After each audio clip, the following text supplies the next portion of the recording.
Bismillahirrahmanirrahim. Assalamualaikum warahmatullahi wabarakatuh. Bismillah, alhamdulillah, wassalatu wassalamu ala habibillah Sayyidina Muhammad ibn Abdillah wa ala alihi wa sahbihi wa mawalah. Subhanaka la ilma lana illa ma 'allamtana innaka antal alimul hakim wa la hawla wa la quwwah illa billahil aliyyil azim. Allahumma rabbi shrah lana sudurana wa yassir lana umurana wahlul 'uqdatam min alsinatina yafqahu aqwalana. Allahumma fakkihna fid din wa 'allimna at-ta'wil. Allahumma alhimna marashida umurina wa a'idna min syururi anfusina birahmatika ya rabbal alamin walhamdulillahi rabbil alamin. Alhamdulillah thumma alhamdulillah. Apa khabar sahabat-sahabat semua? Selamat petang, salam pertemuan dalam program Hamba Ilahi, di mana kita akan sama-sama membaca, menghayati, mengambil pengajaran daripada kitab Al-Adhkar, karya dan karangan Imam Nawawi rahimahullahu ta'ala. Terlebih dahulu saya nak raikan sahabat-sahabat yang berada di ruang komen, Masya Allah, ada yang bersama daripada tahun lalu pengajian kita Ar-Rahiqul Maktum, ada yang bersama daripada permulaan kitab Al-Adhkar Imam Nawawi. Hanya Allah yang boleh membalas istiqamah sahabat-sahabat dalam mempelajari dan juga dalam menuntun ilmu, Masya Allah. Ahlan Hardi Suhaimi, M. Nasir Harun, Nur Asia Ahmad, Syarina Usman, Syahril Muhammad Syarif, Nur Hayati Sulaiman, Ummi Zayhadi, Azima, Farida Hamdan, Rohani, Amida Rauda, Zaliha Kamaruddin, Ana Sukaimi, Ummi Akasha, Tumirah Damiri, Syarina Usman, Fatimah Cikmat, Norazia Mukhtar, Yaya Lia, Ija Rahman, Kamiza Muhammad Amil, Samsarina Saifuddin, Arif Taib, Habibah Abdul Aziz, Kati Khairuddin, Iza Salih, Tuan Nur Rahim Syarif, Aminah Hitam, Fauza Muhammad, Cikba Wasini, Kamaria Kamaruz Zaman, Jamilah Ihsan, Rozana Aziz, Jamalia Ja'far, Nur Hayati Yahya, kemudian Rafida Mustafa, Laila Ummah, Zainun Hadi, kemudian Syamsiah Nur Hashim, Galik Sprit, Wan Ismail Wan, Rahila Junaid, kemudian Allahumma salli ala Sayyidina Muhammad, Bunga Lawang, serta Rusyatimah Asmari, Simah Hussein, Nur Rahmah, Rohani Abdul Jalil, Virta Delima, Hairina Nawawi, Rosni Mansur, Siti Hawa, Aisyah Osman, Fatimah Ali, Zainur Rafa, Wan Nurmah, Namwafir Nur, serta Suryani Razali, Suryati Safari, Zuriat M. Hashim dan Aziza Izzah.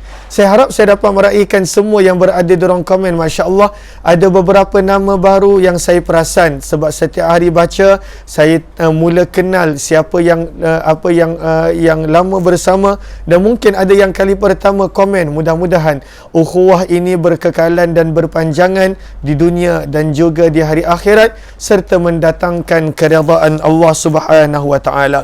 Apa kata sama-sama kita mulakan pertemuan kita dengan kita perbetulkan dahulu niat kita. Moga-moga pertemuan kita adalah kerana Allah Subhanahu wa ta'ala. Nawaitu ta'alluma wa ta'lim wa tadhakkura wa tadhkir wa naf'a wal intifa' wal ifadata wal istifadah wal hatha ala tamassuki bi kitabillah wa sunnati rasulillah sallallahu alaihi wasallam wa du'ai ilal huda wa dalalati ala al khair ibtigha'a wajhillah wa mardatih wa qurbih wa thawabih. Amin amin ya rabbal alamin.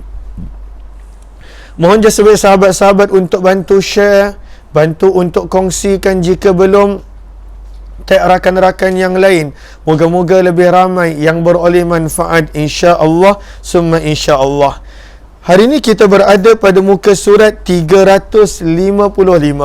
Muka surat 355. Mohon sahabat-sahabat bantu catatkan di ruang komen. Muka surat 355. Apakah kata Imam Nawawi pada penghujung bab berkenaan tentang haji ini?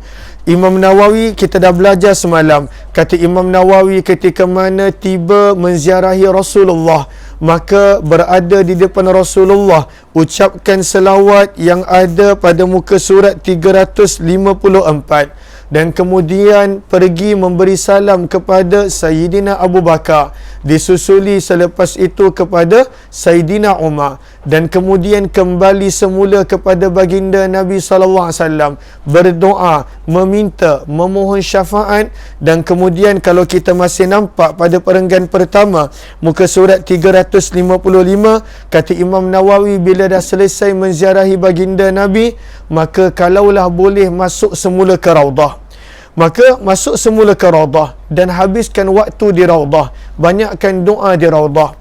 Maka mengapakah Raudah? Maka Imam Nawawi rahimahullahu ta'ala membawa sepotong hadis yang kita dah biasa dengar, di mana baginda Nabi sallallahu alaihi wasallam, kata Imam Nawawi, kami riwayatkan di dalam Sahih Al-Bukhari dan Sahih Muslim. Lalu riwayat ini Imam Nawawi sebut daripada Sahih Bukhari dan Sahih Muslim, namun ada penerangan yang saya akan terangkan kemudian. Kata Imam Nawawi, kami riwayatkan hadis berikut dalam Sahih Bukhari dan Sahih Muslim daripada sahabat Nabi Abu Hurairah radhiyallahu taala anhu, daripada baginda Nabi sallallahu alaihi wasallam, bahawa baginda bersabda, ma baina qabri wa minbari rawdatun min riyadil jannah. Sabda Nabi sallallahu alaihi wasallam, tempat yang berada dan terletak di antara kuburku dan juga mimbarku adalah raudah, adalah taman min riyadil jannah, daripada taman-taman syurga. Lalu raudah maksudnya taman. Maka kata Imam Ibn Hajar Al-Asqalani rahimahullah, di sini ada 3 poin yang kita boleh catat. Yang pertama, Imam Nawawi sebut hadis ini adalah riwayat Bukhari dan Muslim daripada Abu Hurairah.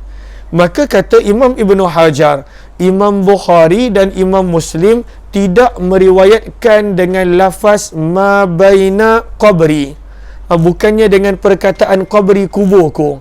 Imam Bukhari dan Imam Muslim meriwayatkan dengan perkataan ma baina baiti, dengan perkataan baiti, tempat yang terletak di antara rumahku dan mimbarku adalah raudah, daripada taman-taman syurga. Maka kata Imam Ibn Hajar Al-Asqalani, itu adalah benda yang pertama, iaitu dalam lafaz Bukhari Muslim bukan dengan lafaz kubur, tetapi dengan lafaz baiti, rumahku. Itu yang pertama. Yang kedua, kata Imam Ibn Hajar, dalam riwayat Bukhari dan juga Muslim, riwayat ini ada penambahan. Riwayat ini ada penambahan. Dan apakah penambahan dia? Penambahannya adalah pada waktu itu, wa mimbari ala haudi, dan mimbarku berada di atas telagaku, di atas haudku. Maka ada penambahan sebenarnya dalam riwayat Bukhari dan Muslim, bukan sekadar hingga ini. Dan yang ketiga, kata Imam Ibn Hajar Al-Asqalani rahimahullahu ta'ala, dengan lafaz ini ada di dalam riwayat Baihaqi. Yang tu simpan, simpan, senang. Okay. Yang ketiga, minta maaf, Allahumma salli ala Muhammad. Yang ketiga, dengan riwayat kubur ma baina qabri, ada dalam riwayat Baihaqi dan juga ada Rukutni. Ada dalam riwayat Al-Baihaqi dan juga ada Rukutni. Maka ini 3 benda yang mana Imam Ibn Hajar highlightkan, harap sahabat-sahabat dapat. Maka ini 3 benda yang Imam Ibn Hajar highlightkan, bahawa riwayat ini dengan lafaz ini, maka ianya datang pada waktu itu dengan lafaz ianya diriwayatkan oleh Imam Baihaqi dan juga Imam Ad-Daruqutni dengan lafaz kubur. Adapun dengan lafaz riwayat Bukhari dan Muslim adalah dengan lafaz ma baina baiti, tempat yang terletak di antara rumahku dan juga mimbarku adalah raudah, daripada taman-taman syurga. Harap sahabat-sahabat dapat 3 poin yang Imam Ibn Hajar Al-Asqalani highlightkan.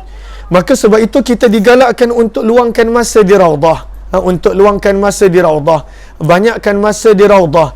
Saya tak pasti SOP ketika mana waktu COVID ni bagaimana. tetapi saya pasti Raudah dibuka, mungkin ada gilirannya kena daftar melalui aplikasi dan sebagainya. Lalu kalaulah kita pergi umrah, kerana kalaulah ikut makluman yang diberikan oleh Perdana Menteri, bila cukup 90%, maka pada waktu itu boleh untuk keluar negara. Maka bila dah keluar negara, kalaulah kita ada kemampuan, maka buatlah umrah. Dan bila kita buat umrah, mungkin kita boleh amalkan zikir dan doa ini dan habiskan masa kita di Raudah, insya-Allah. Seterusnya kata Imam Nawawi, apabila hendak pergi meninggalkan Madinah, dah nak balik dah, nak meninggalkan Madinah, maka disunnahkan untuk buat solat 2 rakaat. Dan solat 2 rakaat ini sebagai perpisahan, kerana dekat Madinah tak ada tawaf wada' macam Baitullah. Maka buatlah solat sunat wada' perpisahan dengan Masjid Nabawi.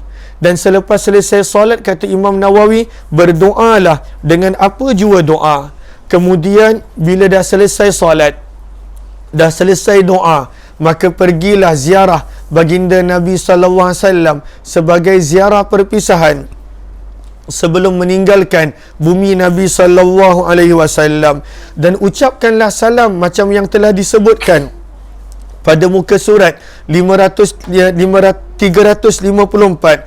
Assalamu alayka ya Rasulullah, Assalamu alayka ya Khiratallah, Assalamu alayka ya Habiballah, sampai habis.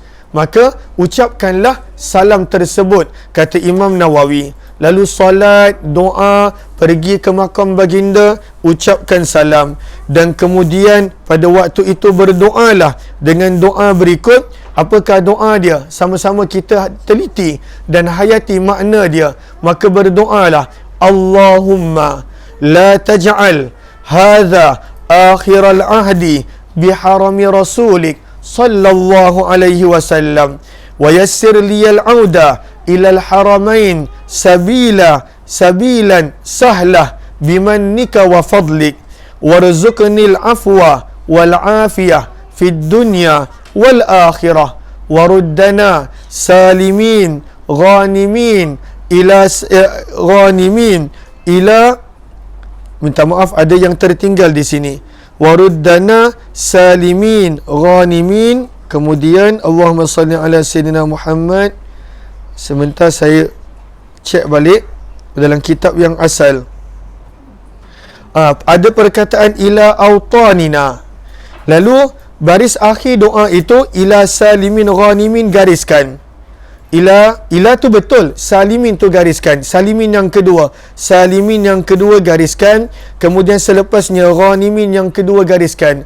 Ila itu tukarkan kepada autanina. Ejaan autanina adalah alif yang sebenarnya hamzah baris atas, waw mati, ta berbaris atas, kemudian alif, nun yang pertama baris bawah, nun yang kedua baris atas, dan alif. Lalu waruddana salimin ghanimin ila autanina aminin. Apakah terjemahannya?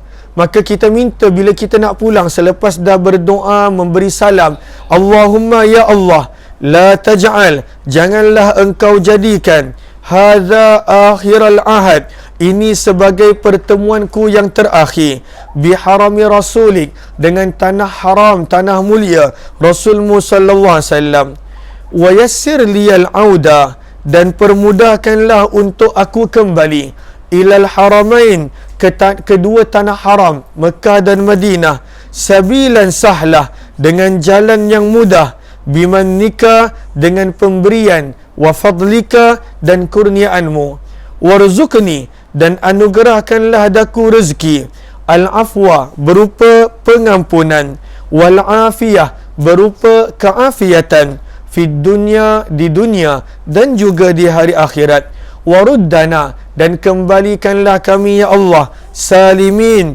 dalam keadaan selamat, ghanimin, dalam keadaan memiliki ataupun pada waktu itu memperolehi kebaikan, ila autanina, ke negeri-negeri kami, aminin, dalam keadaan aman, dalam keadaan sentosa. Lalu kita minta supaya Allah jemput lagi kita untuk bulan berikut mungkin, tahun berikut mungkin, lagi dan lagi. Lalu inilah perpisahan dan selepas itu kita boleh berangkat pulang. Kata Imam Nawawi, sebenarnya banyak lagi yang saya nak kongsikan. Sebenarnya banyak lagi doa-doa, amalan-amalan yang saya nak kongsikan. Kata Imam Nawawi, setelah mempertimbangkan, saya akhiri nukilan bahagian berkenaan haji ini dan juga ziarah. Meskipun dalam kitab ini terlihat cukup panjang, kita rasa panjang, banyaknya doa, banyaknya pada waktu itu boleh diamalkan, yang selama ini bila kita pergi umrah tak amal pun, ketika mana pergi haji terlepas pandang mungkin. Namun kata Imam Nawawi, jika dibandingkan dengan apa yang telah saya hafal, sebenarnya ini sangat ringkas. Banyak lagi doa yang saya nak kongsi, tetapi khawatir menjadi terlalu panjang. Kata Imam Nawawi, Allah yang maha mulia, kita meminta kepada Allah agar memberi kepada kita taufik dan bimbingan, agar kita selalu taat kepada Allah, dan untuk mengumpulkan kita semua bersama dengan saudara-saudara kita semua di syurga kelak yang mulia. Kata Imam Nawawi rahimahullahu ta'ala dalam Kitabul Manasik, Imam Nawawi dia ada tulis satu kitab Al-Idah, namanya Al-Idah, berkenaan tentang manasik haji. Maka dalam Kitabul Manasik, saya telah menjelaskan secara terperinci segala sesuatu yang berkaitan dengan zikir-zikir ini. Baik itu penyempurnaan, maksudnya sama ada zikir itu adalah kesempurnaan ataupun sebagai cabang-cabang maupun pelbagai-bagai tambahan. Namun Allah tahu yang mana yang paling benar. Bagi Allah segala pujian, bagi Allah datangnya segala kenikmatan, dan bagi Allah segala taufik dan juga pemeliharaan. Kata Imam Nawawi menutupkan kisah, tentang perbahasan dan juga zikir doa berkenaan haji. Imam Nawawi tutupkan dengan sebuah kisah yang menarik, sebuah kisah yang masyhur, sebuah kisah yang terkenal berkenaan bagaimana seseorang yang menziarahi baginda Nabi, dan pada waktu itu dia bertawassul kepada baginda Nabi, kemudian Allah ampunkan dia. Maka dinukilkan daripada Al-Utbah. Al-Utbah ini adalah daripada keturunan Abu Sufyan bin Harb radhiyallahu ta'ala anhu. Nama penuh dia adalah Muhammad bin Ubaidillah bin Amr bin Muawiyah bin Amr bin Utbah bin Abi Sufyan radhiyallahu ta'ala anhu. Maka Al-Utbah berkata, pernah aku duduk berhampiran depan makam Nabi sallallahu alaihi wasallam. Kemudian datang seorang Arabi, seorang Arab kampung, seorang Arab Badui, dan pada waktu itu dia mengucapkan, Assalamu alayka ya Rasulullah. Dia mengucapkan pada waktu itu, Allahumma salli ala Sayyidina Muhammad. Okey. Assalamu alayka ya Rasulullah. Salam sejahtera, moga Allah limpahkan kesejahteraan ke atas kamu wahai utusan Allah. Kemudian dia berkata, wahai Rasulullah, aku datang kerana aku telah mendengar firman Allah di dalam Al-Quran pada surah An-Nisa ayat yang ke-64. Kita buka muka surat yang berikutnya. Firman Allah, walau annahum idzalamu anfusahum ja'uka fastaghfirullah wastaghfara lahumur rasul lawajadullaha tawwabar rahima.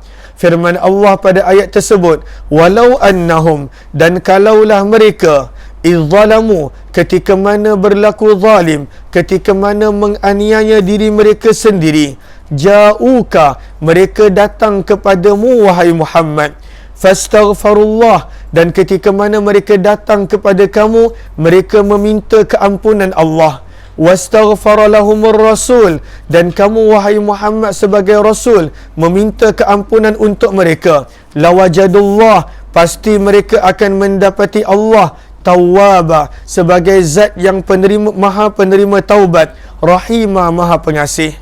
Lalu dia pun berkata, wahai Rasulullah, aku datang kepadamu dengan meminta keampunan untuk kamu meminta ampun untukku berdasarkan ayat ini, kerana ayat yang kita baca tadi firman Allah, wastaghfara lahumur rasul, apabila mereka datang kepada kamu dan Rasulullah meminta keampunan untuk mereka, nescaya Allah akan ampunkan. Lalu aku meminta melalui wasilah kamu, perantaraan kamu, agar kamu memohon keampunan di atas dosa-dosaku, dan aku meminta syafaat denganmu kepada Tuhanku. Dan kemudian lelaki Arabi ini, Badui ini, dia menuturkan syair, melantunkan syair yang mana sangat indah kata-katanya. Maka syair itu berbunyi, ya khayra man dufinat bilqa'i a'zumuhu fataba min tibihinnal qa'u wal akamu nafsil fida'u liqabrin anta sakinuh fihi al-afafu wa fihi al-jud wal karamu. Dia ada nasyid dia, ada nazam dia. Maka apakah terjemahannya? Wahai zat, wahai insan yang terbaik, yang tulang belulangnya dikubur di lembah dan juga tebing yang menjadi mulia kerana kemuliaan dia. Jiwaku menjadi tebusan bagi tempat persemadian yang engkau sedang berada. Di sana adanya keagungan, kedermawanan dan juga kemuliaan. Maka ketika mana dia berdoa begitu, dia mengungkapkan syair, lalu lelaki Arabi ini berlalu pergi. Utbah yang berada pada waktu itu di situ, dia telah terlelap, dan pada waktu itu dalam mimpi dia melihat baginda Nabi SAW datang dan bersabda kepadanya, wahai Utbah, kejarlah orang Arabi tadi dan beritahulah kepadanya bahawa Allah telah mengampunkan dosa-dosanya. Maka Imam Nawawi tutupkan dengan doa ini, supaya dengan kisah ini, supaya ketika mana kita berada di makam Nabi, jangan pada waktu itu kita lalu tanpa berdoa, tanpa meminta, tanpa memohon syafaat kepada baginda Rasul sallallahu alaihi wasallam. Kemudian Imam Nawawi bawakan tajuk yang baru, zikir-zikir ketika mana jihad, kitab yang ke-11. Mudah-mudahan kita boleh sambung esok, insya-Allah. Masa pun tidak mengizinkan. Lalu insya-Allah kita akan sambung esok berkenaan tentang kitab yang ke-11, zikir-zikir berkenaan tentang jihad, tentang peperangan. Mudah-mudahan insya-Allah. Terima kasih kepada semua sahabat-sahabat. Kita habis awal sedikit pada hari ini kerana saya pun kena pergi ke KL sebentar lagi, ada kuliah maghrib. Mudah-mudahan Allah pemudahkan segala urusan kita. Kepada sahabat-sahabat yang ingin untuk membuat pembelian kitab Al-Azkar, masih lagi ada separuh kitab yang belum kita baca, maka boleh tekan link yang berada di ruang komen. Wabillahi taufiq wal hidayah. Assalamualaikum warahmatullahi wabarakatuh. Terima kasih semua. Jumpa lagi.